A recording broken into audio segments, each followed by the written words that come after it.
Okay, well, I'm a professor in the Graduate School of Public and International Affairs. Louis Picard is my name. I'm also the director of the Ford Institute for Human Security, which is located in GISPIA, as we call it. And my area of focus is African international politics, development, and human security. I've been working in Africa since the mid-1960s. Well, I am an African specialist, an Africanist as they call it, and I've been doing research on governance, political change, and capacity issues since 1965. I work all over Africa, from South Africa all the way up to North Africa. Worked in about 40 countries. I travel to Africa on a regular basis. I'm leading again for Chad and Ghana, and that'll be my, I believe, fourth trip this year.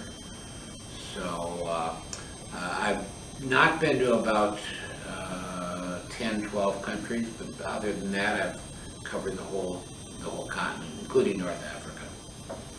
Well, Africa is a big place. It has a lot of people. It has a lot of resources. And it has a lot of issues which have a potential impact on the rest of the world. I don't need to go much further than the debates that we've been having about Ebola over the last several weeks. That's an issue that has worldwide implications. We've got strong human security and poverty issues that have to be addressed there. Larger and larger numbers of refugees are coming to this country, to Canada, to Europe, from Africa, and of course we have a common heritage. 20% of our citizens in this country are of African origin originally. The number is growing. Some are Afro-Brazilian, some are Afro-Cubans, some are African-American directly from Africa through our common history. So I think there are a lot of different reasons for studying Africa that relate to the kind of multicultural system that we have in the United States.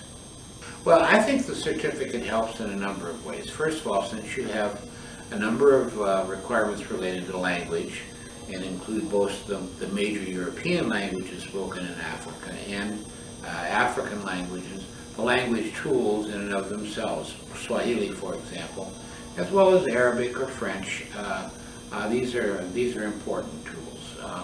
Also, Africa provides an opportunity to do field research, and field research which is based upon, essentially based upon what I call anthropological techniques, working with people at a grassroots level in villages, in rural settings, or in urban environments. And so the social science and as well as the musical and or humanitarian research that's there does provide a potential for professional development at graduate school level in the arts and certainly in the social sciences. I'm a social scientist, so I'm particularly biased. I think working in development in Africa is a very important area, and one which has been somewhat neglected in the past at Pitt and a number of other universities.